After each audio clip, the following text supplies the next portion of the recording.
네, 정치 철학자 김만권 박사 모셨고요. 어서 오세요. 예, 안녕하십니까. 시사인의 김은지 기자 모셨습니다. 어서 오세요. 네, 안녕하세요. 네, 두 분은 태풍 대비 잘하고 오셨죠? 네, 그냥 왔습니다. 네, 저도 그냥 오면 어떻게 지금 난리가 아닌데. 예, 아니 뭐 뉴스 보니까 정말 이게 역대급 태풍이라 그러고요.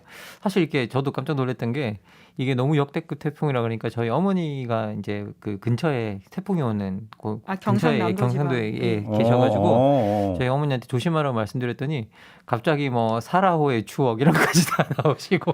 그러니까 사실 사라는 예. 너무 예전이어서 예. 그게 1957년인가 59년인가 예, 예. 59년이었던 거 같아요. 저희 어머니가 그 약혼을 했을 때 저희 아버지께서 저희 어머니 댁으로 잠시 방문하셨을 때 사라호가 닥쳤대요. 오. 그래서 그걸 다 기억하고 계시더라고요. 아, 그래요? 예. 그런 일이 있었구나. 예. 사라오와 러브 스토리 이렇게 되는 겁니까? 별로 안 어울리는데 이야기가. 잊을 수 없는 기억으로 조합이 정리했죠. 별로 아닌 것 같은데. 아, 태풍을 뚫고 성사되는 예. 사랑 뭐 이런 뭐 거 결혼 이렇게 그런 되는 거겠죠. 거고. 예. 오, 그러니까 애절하다. 네. 넘어가겠습니다. 자, 오늘 이야기를 해야 될 텐데요. 오늘도 김은지 기자의 발제로부터 한번 시작을 해보죠. 어떤 내용입니까? 아, 네. 정치권에서 다시금 이제 화제가 되고 혹은 공방이 되고 있는 내용인데요. 김건희 여사와 관련되어 있는 부분입니다. 특히 이제 지난주에 국회가 열려서 이 이야기들이 주로 나왔었는데요. 김 여사의 이제 보석과 관련되어 있는 그 어떤 해명 그리고 또 이제 검찰 수사가 진행 중인 도이치모터스 주가 조작 관련 사건에서 윤 대통령이 이제 거짓말했다라고 하는 뉴스타파 보도 이 각각에 대해서 대통령실이 해명을 하지 않을 수 없는 큰 사이즈 이야기여서 이야기가 나왔는데요. 오히려 해명이 더 문제를 키우고 있다 이런 지적들이 나오고 있습니다. 어떻게? 네, 아무래도 특히나 이제 밑에 부분 같은 경우에는 어떤 디테일한 반박이기보다는 왜곡 보도다라고 하면서 뉴스타파 보도가 법적 조치하겠다. 그거 어떻게 되는 거예요? 그러니까 대통령실이 되게 강도 세게 뭐 반박을 했던데. 근데 사실 이게 되게 전무 아니면 전부이긴 해요. 이거를 일부라도 인정하게 될 경우에는 굉장히 골치가 아파지는 사안이기 때문에 대통령실 입장에서는 그냥 아예 다 반박을 해야 될 필요가 있는 것으로 보이긴 하는데요.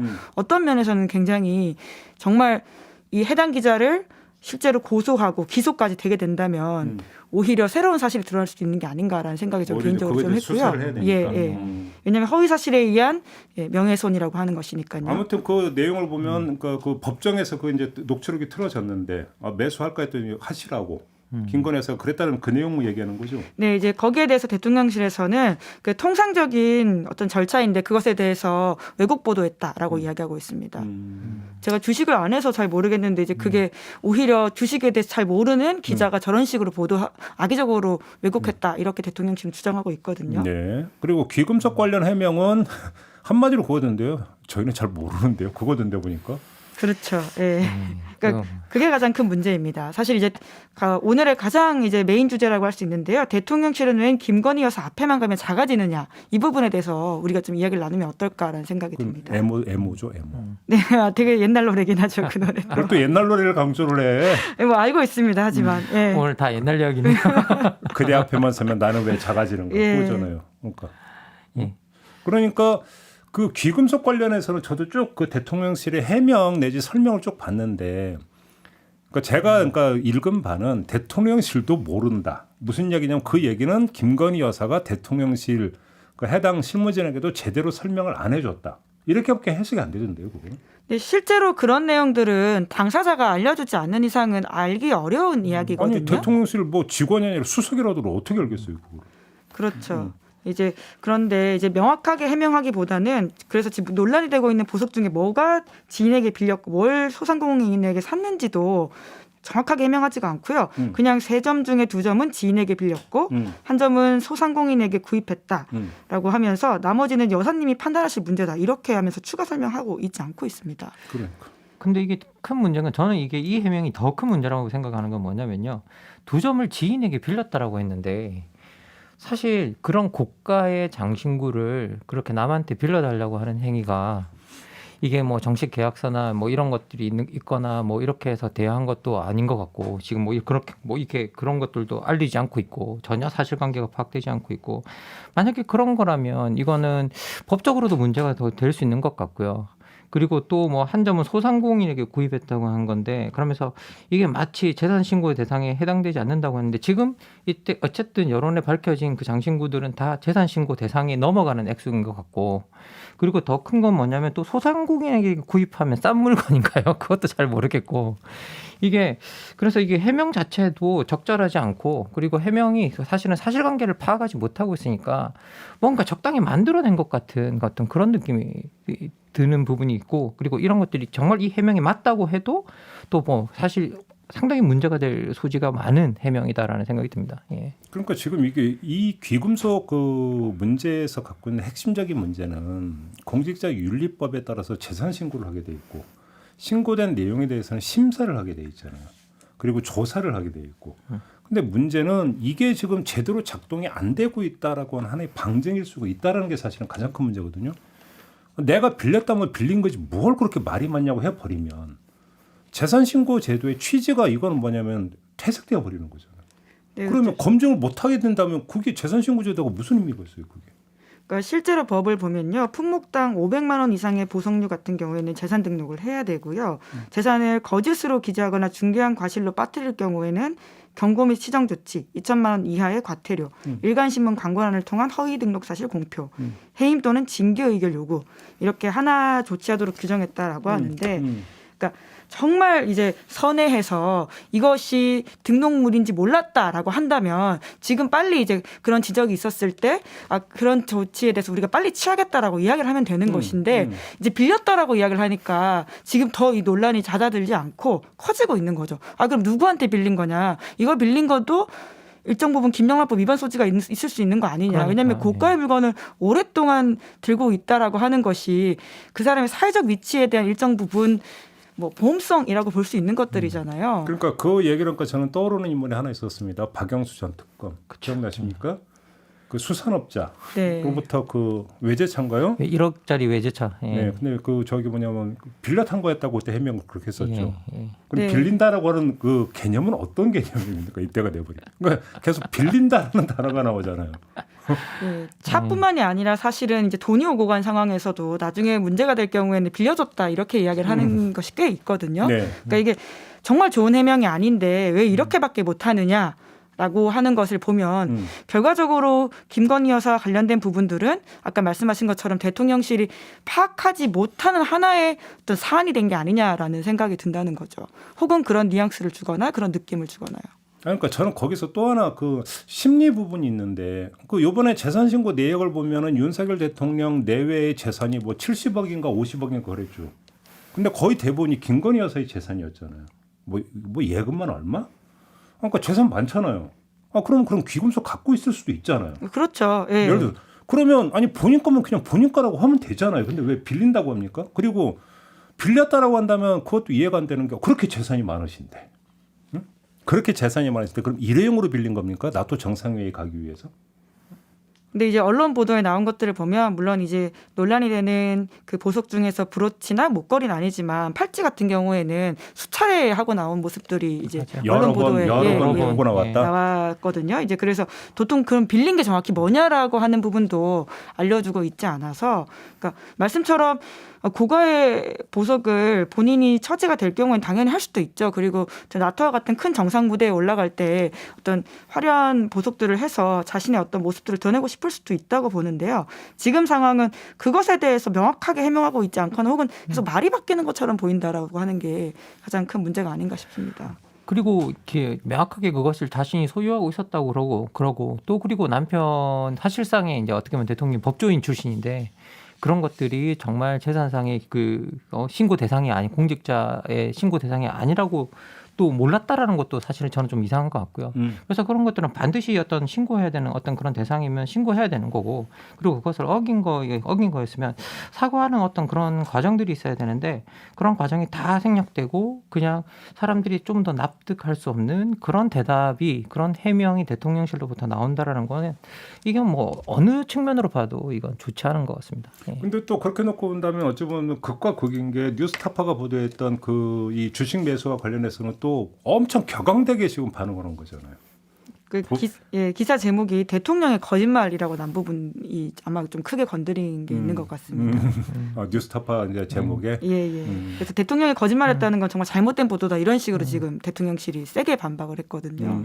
그럼 뭐 실제로 대통령이 거짓말하면 사실 큰 문제가 됩니다. 이거 국가 지도자가 공직 선거에 나서서 자기가 어떤 표명한 사항 자체가 그것들이 아주 중요한 사실이었고 그것들이 거짓이라고 한다면 큰 문제가 되겠죠. 실제로 우리가 뭐 여러 가지 사건들을 살펴보면 미국에서도 뭐 우리가 뭐 이렇게 워터게이트 사건이나 아니면 빌 클린턴 사건이나 이런 것들을 다 봤을 때 사건 그 자체보다는 대통령들이 변명하는 과정에서 거짓말을 했느냐 안 했느냐가 이제 더 큰 문제가 됐고 그런 것들이 정말 탄핵 사유가 돼버렸거든요. 그래서 이게 공직자들의 특히 국가 대통령이라고 한다면 적어도 국민들에게 정직할 의무가 있기 때문에 그리고 그 후보로 나선 사람이라면 거기에 관련된 사안에 정직하게 밝힐 의무가 있기 때문에 이 부분이 거짓말이라고 한다면 진짜 심각한 문제가 되는 건 당연하고요. 그래서 이 부분에 대해서 강력하게 반발한 것 같은데 그런데 대통령실에서 나온 어떤 제가 지금까지 살펴본 정보에 따르면 이게 그 뭐 앞부분에 그 주식을 매매하는 과정 속에서 김건희 여사가 확인한 그 부분에 대해서는 반박을 했는데 뒤에 이제 어떤 대통령이 이 주가 조작범과 절연을 했다라는 시기가 있는데 그 이후의 시기에 대해서는 이 일에 대해서는 또 대통령실이 적절한 해명을 아직까지 내놓지 못했다라고 이야기 들었거든요. 근데 지금 그거 말고도 예를 들어서 이런 게 있어요. 자, 그 대통령 취임식에 이 사람도 초청됐네라고는 보도가 여러 건 있었습니다. 그렇죠. 근데 거기에서 보면 여사님 추천이라고 되어 있는 사람들도 있었습니다. 근데 이거에 대해서 대통령실의 해명 내지 설명은 확인드리기가 어렵다. 왜? 혹은 명단이 없다. 명단이 없다는 이유 때문에 이런 것이었었습니다. 두 번째, 자 대통령 관저공사와 관련해서 코바나 콘텐츠 전시회 공사를 맡았던 업체가 그 인테리어 공사를 맡았다라고 하는 그 보도가 있었습니다. 대통령실의 해명이 뭐였습니까? 보안 관계상 밝힐 수 없다였습니다. 이것도 그러니까 코바나 콘텐츠니까 김건희 여사 관련이죠. 자, 종합으로 보면 뭡니까? 뉴스타파 보던 논의를 쳐요. 귀금속, 취임식, 관저공사 모두 김건희 여사와 관련돼 있는 부분에서 대통령실의 내용은 뭡니까? 모른다 내지 알려고 하지 말아요. 이거지. 그러면 왜 이렇게 그 일관된 기조가 나타나고 있을까라고 하는 데에는 대통령실이 김 여사에 대해서 충분히 그러면 조사를 하고 내지 설명을 들은 상태에서 자신들이 필터링을 하고 있는 거냐 아니면 자신들도 몰라서 그런 거냐 이걸 좀 분명히 할 필요가 있을 것 같은데 제가 볼 때는 후자에 더 가까운 거 아니냐 그렇게 놓고 본다면 접근이 안 되고 있다 대통령실에서도 김건희 여사에 대해서 무슨 얘기냐 성역이 되어버렸다 이렇게 얘기할 수 있는 거 아닙니까 어떻게 보십니까 두 분은? 네, 그 이야기를 이제 제가 정확하게 하고 싶었던 부분들이 큰데요. 말씀하신 것뿐만이 아니라 사실 이제 팩트 체크 자체를 사실을 정확하게 해야지 거기서부터 좋은 해명들이 나오기 시작하는 것이거든요. 좋은 대응 혹은 이제 향후 대응. 사건은 일어났다고 하더라도 그 이후에 문제를 이렇게 해명하는 과정에서 더 문제가 커지는 것들이 꽤 있지 않습니까? 그렇죠. 이제 그런데 사실관계 해명 자체가 안 된다, 그러니까 모른다라고 한다면 정말 심각한 문제인 것이고요. 같이 일하는 사람이 그 김건희 여사에 대해서 혹은 김건희 여사 주변에 대한 어떤 태도들이 굉장히 두려워하거나 무서워서 차마 말하지 못한다라고 한다면 그것 자체가 권력이죠. 그러니까 그 권력화되고 있는 모습들에 대해서 우리가 앞으로 지금 이제 임기가 100일이 지났고 120일 이렇게 가고 있는데 남은 임기를 생각한다면 정말 앞서서 봤던 그 최순실의 비선 권력이라고 하는 것이 가졌던 문제점들에 대해서 떠올릴 수밖에 없는 악몽이 계속 지적되고 있고요. 이런 이야기는 국민의힘 안에서도 나오고 있는 지적이라는 걸 좀 염두에 둘 필요가 있습니다. 그런데 저는 이게 상당히 심각한 문제라고 보는 게 지금 제가 세 가지 사례를 열거를 했잖아요. 귀금속 문제는 재산신고 제도와 관련돼 있는 공적인 사안이에요. 그다음에 대통령 취임식 어떤 그 초청자 명단도 역시 당연히 공적 행사예요. 국가 예산이 주입된 거기에 대해서 초청을 누가 했고 왜 했느냐라고 하는 문제니까 이건 사적인 그냥 호기심 차원의 관심사가 아니라 공적 관심사예요. 그렇죠. 대통령 기록물의 일부입니다. 또. 그다음에 대통령 관저공사는 당연히 국민의 혈세가 들어간 사니까 당연히 공적 관심사인데 그거에 대해서 이거는 소명을 하고 안 하고는 권리가 아니라 이건 의무예요. 사실 엄밀하게 얘기를 하면. 그러면 당사자가 만약에 김건희 여사라면 김건희 여사도 당연히 이거에 대해서 소명에 대한 의무를 가지고 있고요. 대통령실은 더 말할 것도 없는 거예요. 그런데 이거에 대해서 저런 식으로 나온다라는 것은 저건 국민 무시라고밖에는 얘기를 할 수가 없는 거예요. 그렇게밖에 설명이 안 되는 거 아닙니까? 뭐 심지어 이제 대통령 관조공사 수의계약 관계에 있어서는 뭐 이 부분에 대해서 어떻게 이런 자격 없는 업체들이 계약을 따냈는지에 대해서 내부 조사라도 해서 좀 밝히라고 뭐 국회에서 이제 요구를 하니까 이 대통령 비서실장 같은 경우에는 관련자가 다 알려지게 되어서 조사조차 할 수 없다라고 이제 그렇게 변명하고 있는데요. 사실 변명도 이렇게 납득할 수 없고요. 그리고 국가 보안상의 문제라고 자꾸 이야기를 하고 있는데 저희들이 누구와 무슨 절차로 어떻게 계약하게 되었는가가 왜 국가 보안상의 문제인가? 저는 그것도 잘 모르겠어요. 아니, 우리가 뭐 세세하게 뭘 어떻게 설치했는지 그런 걸 알고 싶어 하는 건 아니잖아요. 그러니까 저는 그래서 그러니까 제가 영화를 많이 봤기 때문에 영화를 다소 관람한 어떤 입장에서 좋게 해석을 하면 아무튼 대통령실 공사도 그렇고 대통령 관저 공사도 그렇고 대통령이 직접 일을 하는 곳이거나 대통령 부부가 사는 곳이니까 보안 구역인 거는 맞죠. 근데 거기에 공사나 그러니까 그 업체나 사람이 예를 들어서 아주 극단적으로 테러 단체에서 만약에 납치가 됐다. 그래서 내부 구조를 풀어라. 이렇게 해서 불면 이게 그러니까 그 경호나 보안에 상당히 심각한 문제가 있으니까 보안 관계상 밝힐 수 없다. 이렇게 이해를 한다고 쳐요. 제가 액션을 너무 많이 봤나? 아무튼 그렇게 본다고 쳐요. 100번 그렇게 이해를 한다 하더라도 그러면 국민의 대표기관인 국회는 비공개를 전제로 국정원도 정보위원회에서 그렇게 하잖아요. 비공개를 전제로 보고하잖아요. 그렇게 보고를 해야 되는 의무가 있잖아요. 근데 그것도 안 한다는 게 문제잖아요. 그러면 이건 말이 안 되는 거잖아요. 그런 점에서. 그러니까 사례가 점점 쌓이고 있는 건데요. 그것만이 아니라 그 나토 갔었을 때 이제 그 같이 수행했던 민간인이 있지 않았습니까? 이제 네. 그 당시만 하더라도 이게 논란이 되니까 그 해당 인사가 김 여사 일정에 전혀 관여하지 않았다는 취지로 대통령실에서 해명한 바가 있습니다. 그런데 최근에 이제 국회 운영위원회 김대기 비서실장이 나와서 그에 대해서 말을 바꿨는데요. 신 씨가 김 여사 수행을 같이 했느냐라고 물어보는 전용기 의원의 질문에 대해서 그렇게 알고 있다라고 답을 했습니다. 그러니까 한 달 만에 말이 바뀐 거죠. 그리고 뿐만 아니라 또 아마 또 앞서서 기억을 하실 텐데요. 대통령실에 내부에서 찍었던 청사 사진, 집무실 사진이 김 여사 개인 팬클럽에서 공개된 적이 있습니다. 이에 대해서 이제 기자들이 공보 라인에서도 없이 이례적으로 보안구역 사진이 찍혔다 보니까 항의를 했었는데요. 그때 대통령실 직원들이 처음에는 대통령실에서 그 직원이 찍은 게 아닌 것 같다라고 했다가는 20분 있다 다시 내려와서는 부속실 직원이 촬영했다 이렇게 말을 바꾼 바가 있거든요. 오빠가 제공했다면서요. 그러니까 이게 계속 말이 바뀌는 거죠. 그러니까 이렇게 하필이면 김건희 여사라는 키워드만 달라붙으면 그러니까 원래도 대통령실이 홍보 라인에 문제가 많다 이런 비판들이 많았었는데 유달리 더 그렇다라고 하는 인상을 준다면 주변 사람들한테 주는 학습 효과는 더 나쁩니다. 아, 김건희 여사는 진짜 건드리면 안 되는 혹은 직언을 하면 안 되는 존재이구나라고 하는 것들이 생기게 되면 더더더 입을 다물게 되거든요. 그러면 그게 정말 나쁜 결과가 될 수도 있다라고 하는 것이죠. 국정 운영에 한마디로 있어서. 얘기하면 성역이 되어버렸다. 이렇게밖에는 좀 얘기를 할 수가 없는 거죠.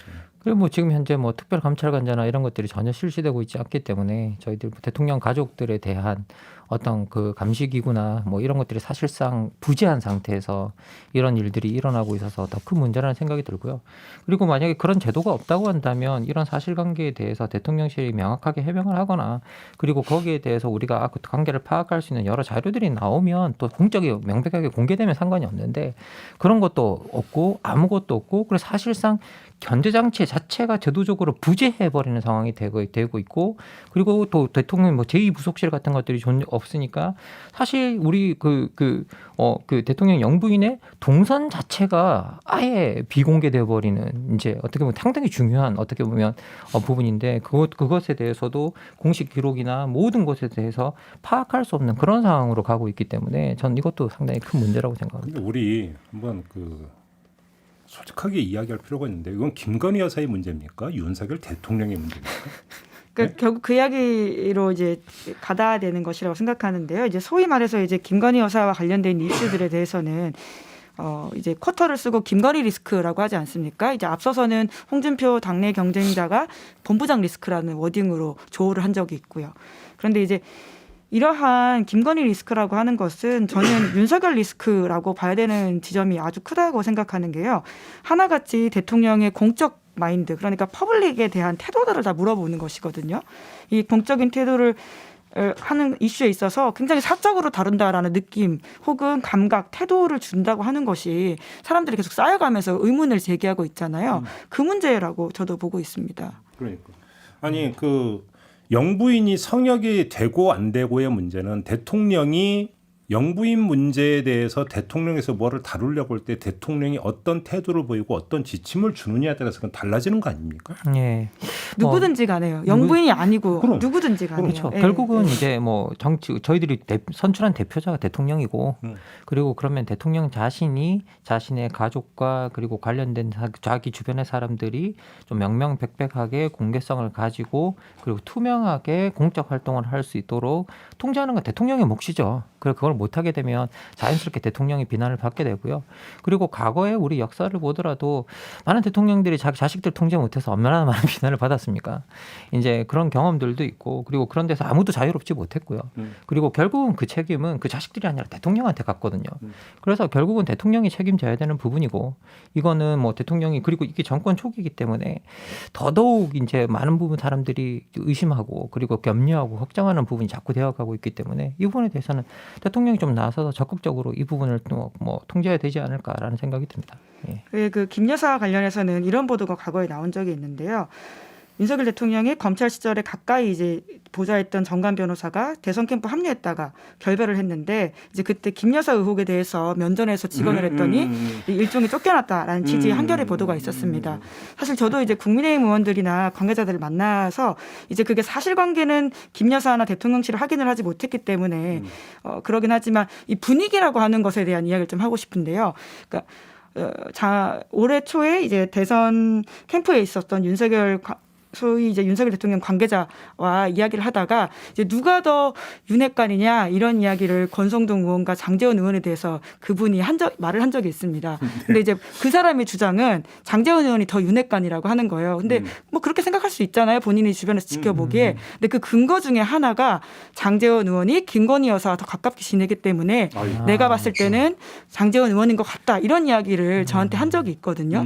근데 그뿐만이 아니라 그 이후에 이제 내각과의 인사에 있어가지고는 어떤 이야기를 그 국민의힘 관계자가 이야기하다가 땡땡땡 인사는 뭐 물망에 오르는 것 같던데 혹시 뭐 되나요?라고 제가 물어봤더니 그분은 김 여사가 별로 안 좋아한다던데 이런 이야기를 하는 거예요. 그러니까 사실관계와 별건으로 그런 이야기가 나왔을 때 수긍하는 그 자리의 분위기 혹은 그럴 것 같다라고 짐작하는 그 자체가 저는 권력인 것 같습니다. 그러니까 이제 물론 그거에는 이제 확인이 필요한 내용도 있을 수는 있겠죠. 다만 중요한 거는 지금 김은지 기자가 전해드린 내용은 여권의 분위기가 지금 그렇게 흘러가고 그렇죠. 있고 조성되고 있다라는 점. 그렇죠? 네, 사실관계는 말씀드린 것처럼 제가 김 여사나 대통령실에 직접 물어본 것이 아니기 때문에 하지만 제가 강조하고 싶은 것은 그런 이야기가 나왔을 때 그 자리에서도 대부분 뭔가 수긍하는 듯한 분위기를 보인다고 하는 것이 얼마나 그 자리 그 김 여사 쪽에 힘이 실렸다라고 모두가 보고 있는 것인지에 대한 이야기인 거죠. 그러니까 그 분위기가 그렇게 지금 만약에 지금 형성이 되어 있는 게 맞다면 이런 어떤 의혹이나 이런 게 나왔을 때 얼마나 엄정하게 그리고 원칙에 입각해서 김 여사에게 이게 어떻게 된 건지 소명이 필요합니다라고 누가 직언할 수 있겠느냐 이렇게 연결이 되는 거죠.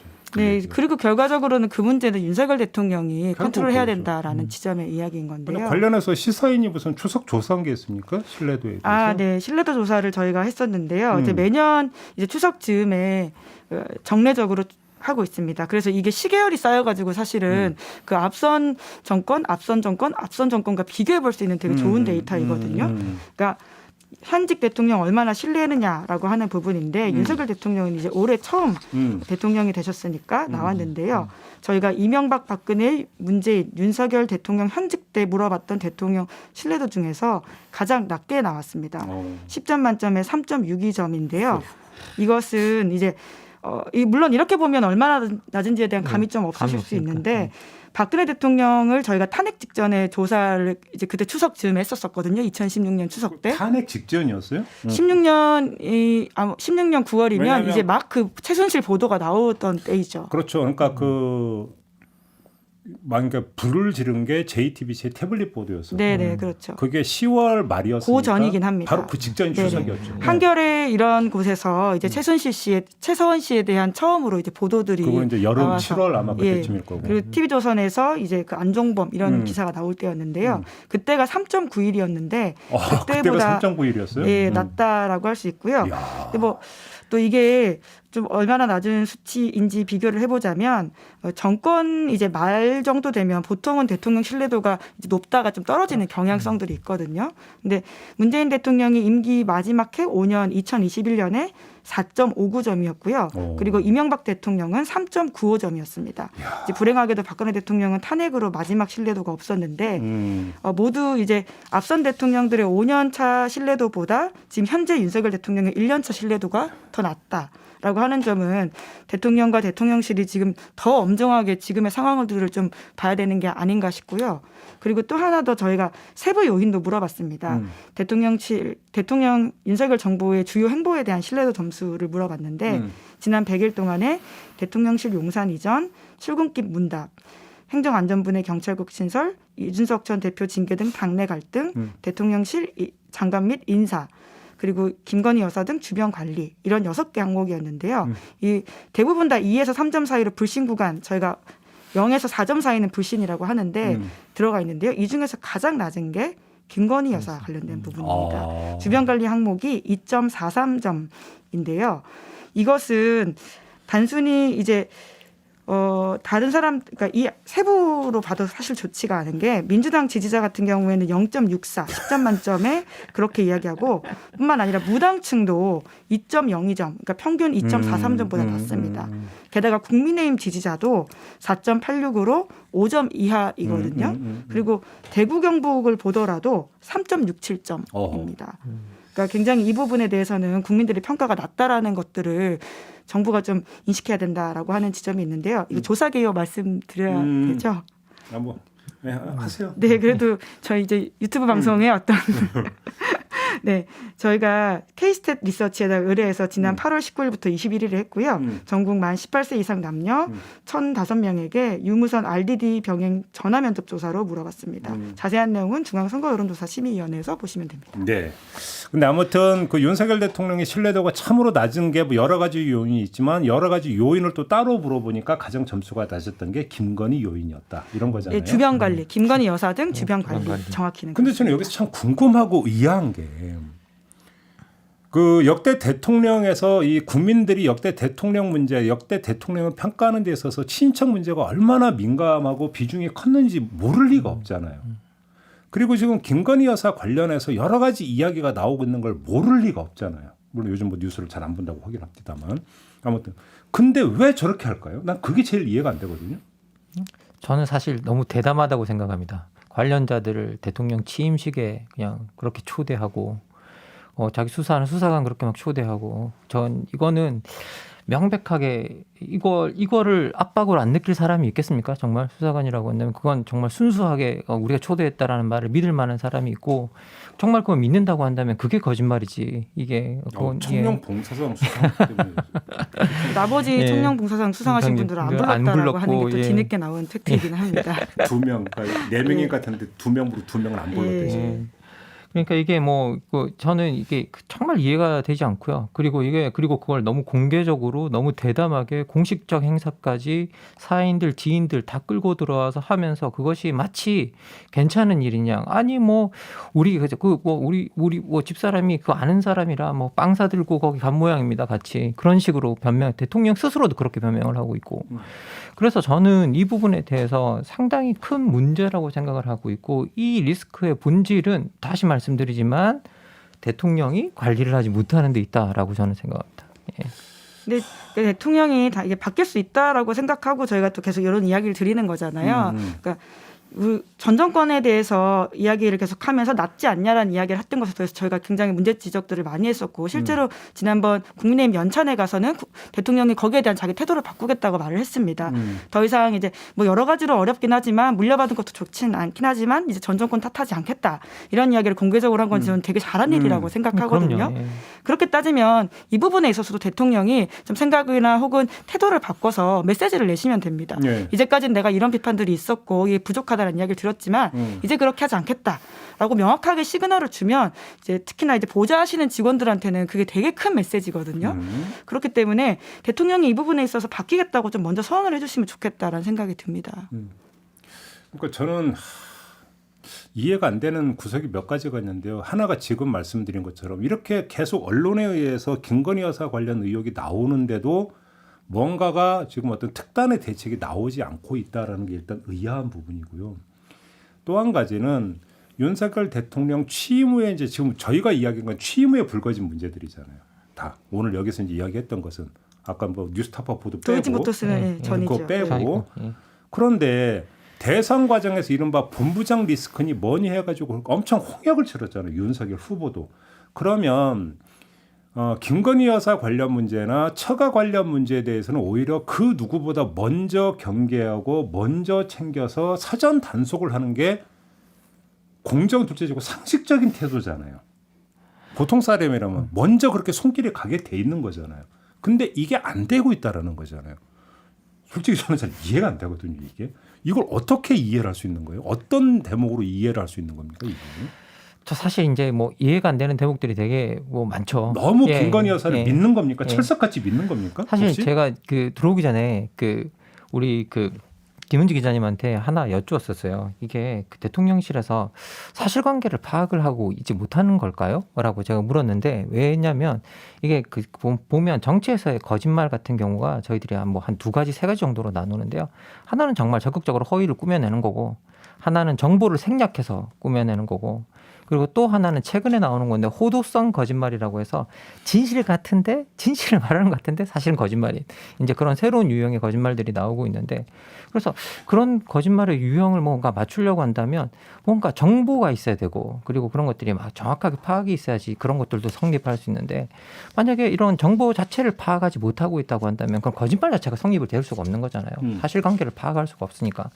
그래서 사실 대통령실이 이 뭐 김건희 여사와 관련된 그 사실 팩트들을 사실 파악을 제대로 하고 있는 걸까요? 라고 했을 때 이제 김은지 기자님도 우리가 확인을 할 수가 없으니까 파악하고 있는지 우리가 이거 뭐 모르겠지만 정확히 다 알고 있는 것 같지는 않다라고 이제 그렇게 이제 감을 말씀해 주셨는데 저도 만약에 이렇게 이게 저는 대통령실의 해명이나 우리가 이런 것들이 문제라고 또 이야기도 하고 있긴 있지만 사실 거기서도 뭔가 해명을 하려면 사실관계를 정확하게 파악할 수 있어야 되고 내용을 파악할 수 있어야 되는데 거기에 대해서 정말 대통령실이 정말 이와 관련된 내용들 사실관계를 정확하게 파악할 수 있는 분위기인지 아니면 그런 여건이 조성이 되어 있는지도 저는 약간 좀 의심스러운 부분이 있습니다. 아니 저는 매일 집에서 보잖아요. 부인이니까. 그럼 뉴스에 뭐가 나오잖아요. 그럼 밥을 먹든 뭐 할 때 한번 물어볼 수 있는 거잖아요. 아니 이게 어떻게 된 거야? 물어볼 거 아닙니까? 그렇죠. 아니 100번 양보해서 김건희 여사 재산이 수십억이고 뭐 귀금속을 갖고 있는데 목걸이나 팔찌나 뭐 이런 걸 갖고 있는데 산 건지 빌린 건지 모를 수도 있죠. 살다 보면 모를 수 있죠. 바쁘니까 모를 수 있죠. 근데 어떻게 된 거야? 물어는 볼 수 있잖아요. 그럼에도 불구하고 모르기 때문에 더 물어볼 수 있는 거잖아요. 모르기 때문에. 그러면 그러면 그래? 뭐 믿을 수 있다고 쳐요.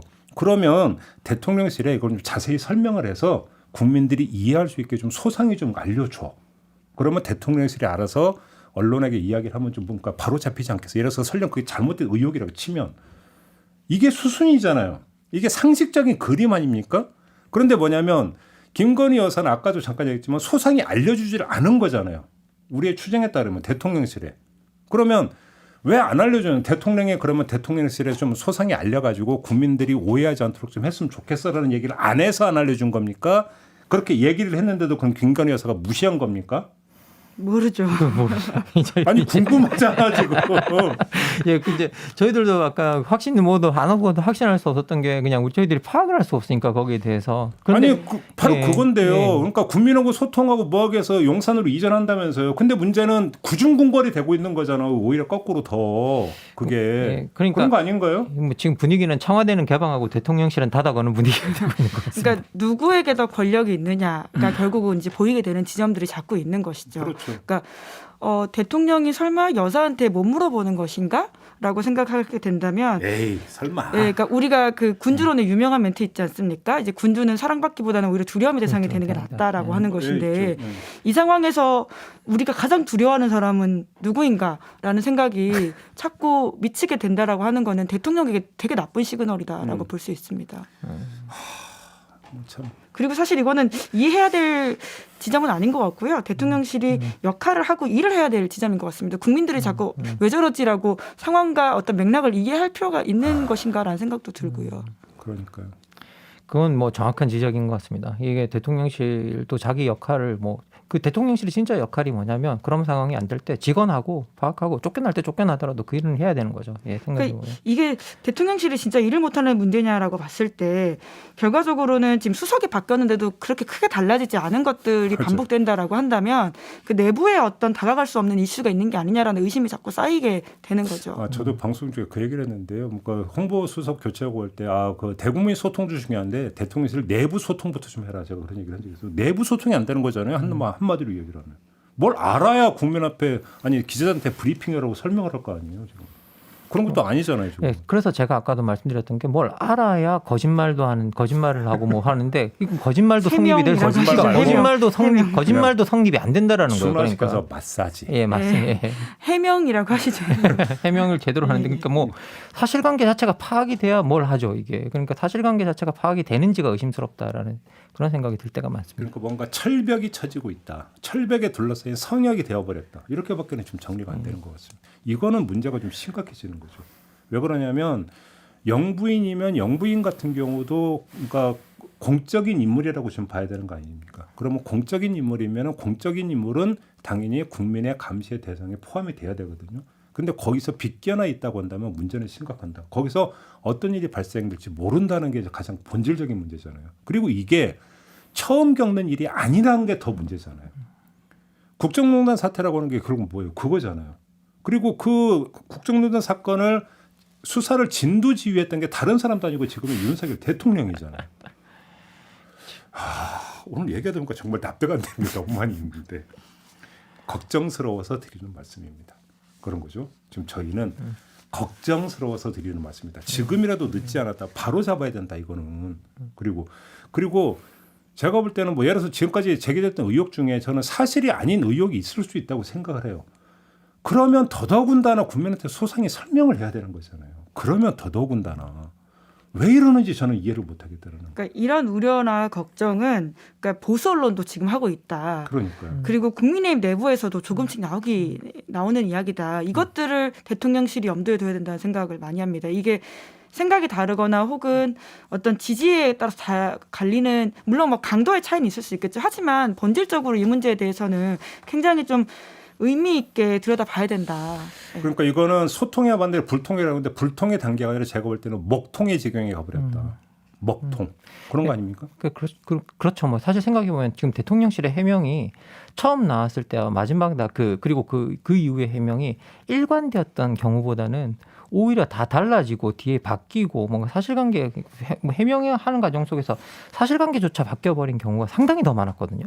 그래서 이 부분에 대해서는 대통령실도 이제 어떻게 보면 명심해야 되는 부분인 것 같고요. 그리고 어떤 일관성을 가진 해명 그리고 그런 것들이 사실에 기반해 있다라는 것들이 좀 사람들에게 명백하게 드러날 수 있도록 그런 방식으로 좀 움직여줬으면 좋겠다라는 생각이 듭니다.